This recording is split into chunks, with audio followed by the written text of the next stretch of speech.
adding, it's adding two independent clauses. Is it an independent clause? Yes. Where is the subject? Father. Where is the predicate?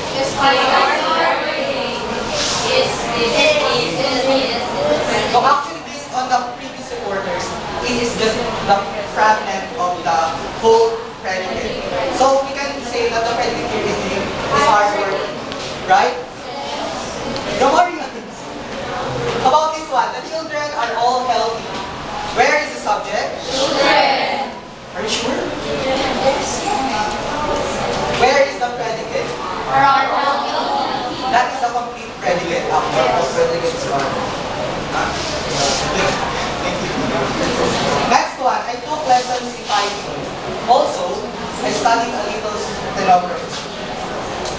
This also can, this meaning is also end, so it is also an addition. What else compound sentences do you think can modify the adding of compound sentence, the adding of two clauses, independent clauses, aside from and? No, besides is not coordinating conjunction. Later on, we'll have a lesson about that, about the besides, furthermore, moreover. Just wait. Just wait on there. No more, only and. Among all those coordinating conjunctions, or and, or but, or yet so.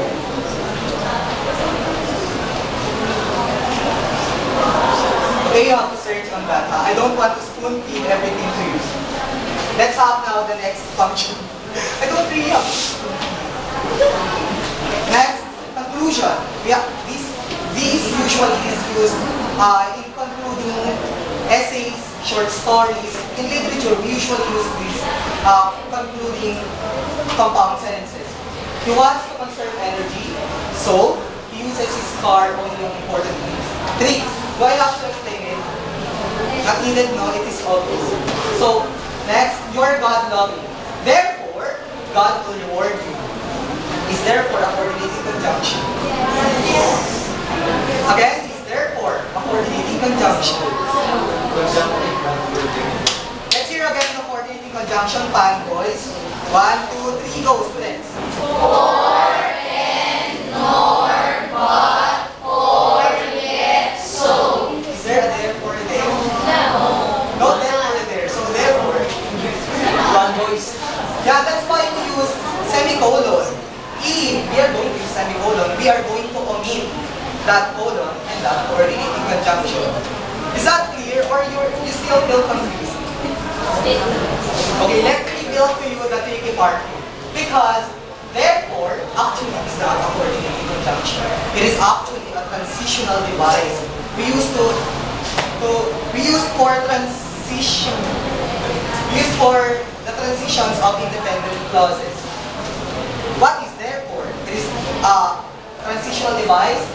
It is an adverb according to my dictionary and according to my research. It is an adverb. Therefore. Now, if we are going to use this therefore, are we still going to use comma here? The answer is yes and no. We can still put comma here with an at and we can. Are we clear on that? That is included in our quiz. You have to listen very carefully. You know what? Studying these compound sentences is very important because once we are already English teachers, that is one of the basics and we have to learn it from now. If not now, when? So let's have now the third function. Contrasting. He is very tricky. However, he has one vice. What is the vice? Bishop. Vice is not the host of,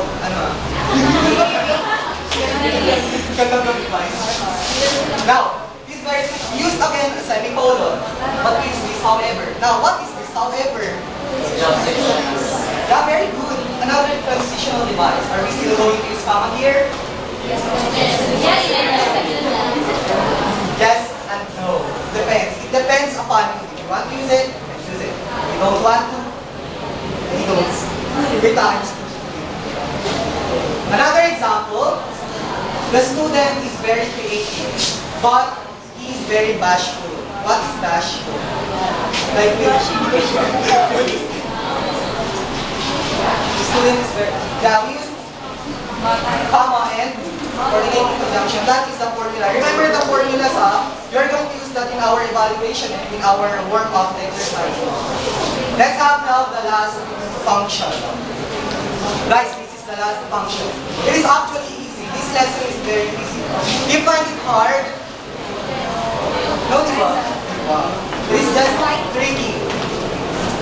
Now, either we leave now or we don't go at all. Why do you think alternating? Because of what? Let me go something. Let me get the English word. Ate Gwen. Why alternating? Yes. Yes. Why do you think this sentence is an alternating sentence? Because it is giving an option to the receiver. Yeah, very good. Thank you. Another answer, let me hear from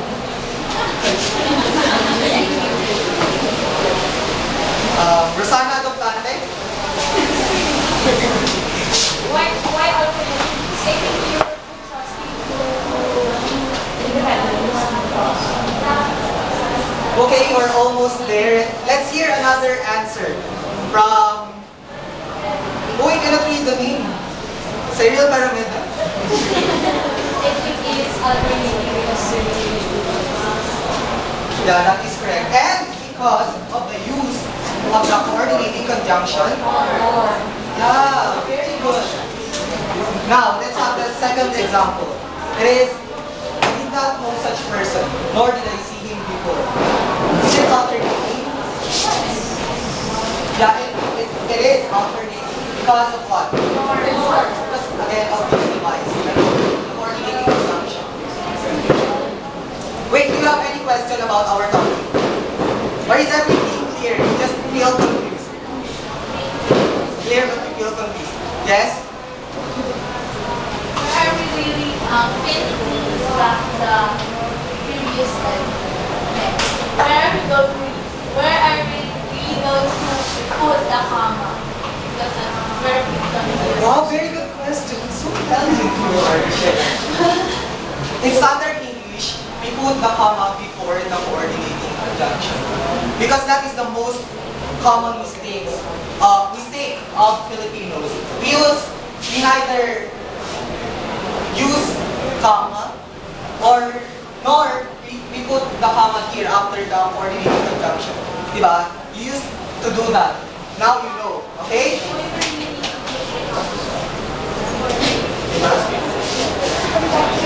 Because that's what the Constitution says. Because that's what the formula says. Yeah, that's what the formula says. That is the general formula and the standard formula. We just have to follow that. Okay? Are we clear? Thank you. Now, let's have... Now is your turn. Did you really understand our topic? Are you sure? Yeah, compound sentence is a very simple lesson. It is easy. Like the simple sentences. We just, okay. Hey guys, do you have any question? Is everything clear? I want to hear yes. Yes! Let's have now the exercise. Actually, I prepared this exercise because I thought, I presumed and assumed that you will not get this lesson that easy. And since you are very intelligent and you got it that easy and you did not make it hard for me to teach you, let's have the oral exercise. Actually, it's about a written exercise, but let's have the oral exercise so that we can practice our verbal conversation also. Is that clear? Now, this is the mechanics. Impromptu. I'm going to give you name of our classmate and another thing. What you are going to do is that you are going to connect those things by using a compound sentence. That's easy. For example, I gave you day and I gave you also laptop. How are we going to compose that?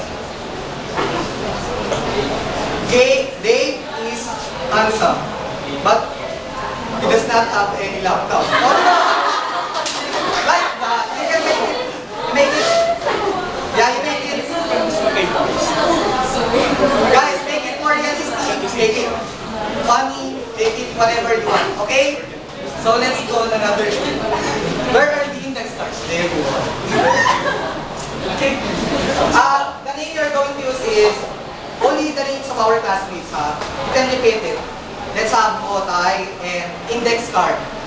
Wait lang. The name? Moresa Bukato. The name Otay. Otay or Elizabeth? What's the other name? Index card? Yes. Boom! Others alternating, contrasting, ano pala? Alternating, adding.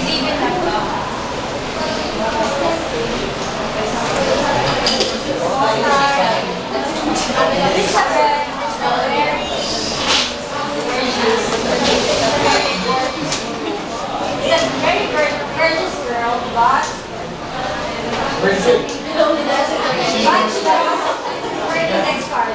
Wow, very good! Now, it's your turn, Ate Corey. Ate Corey, you give a name that will be used and the thing and the person who will use those things. The name first. That will be used. Bye. And the thing? Toilet bowl. Paper bag. Will be the person to connect those. Eugene. Eugene, alayo. It's your turn, Eugene. Marilyn and paper bag.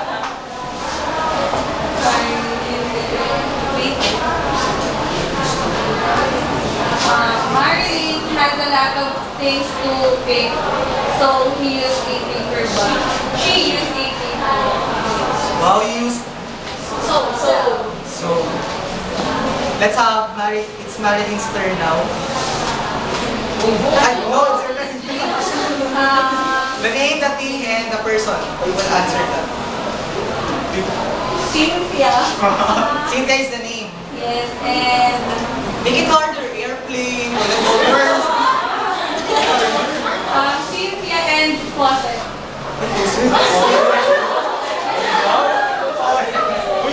How will connect?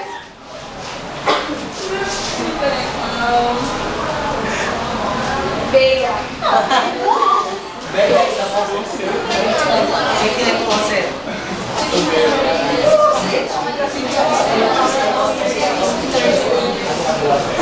Bea. Bea. Cynthia and Faucet. Cynthia is thirsty, so she.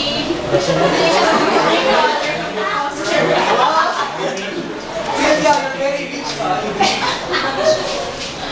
Name and thing. Ayan. Harder. Bullet trains. Bullet trains. Joanna. And ano to? Cat opener. Abrelata. And We'll answer that. We'll connect. cat opener.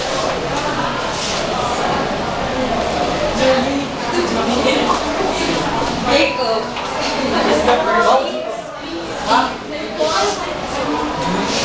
Galing ko.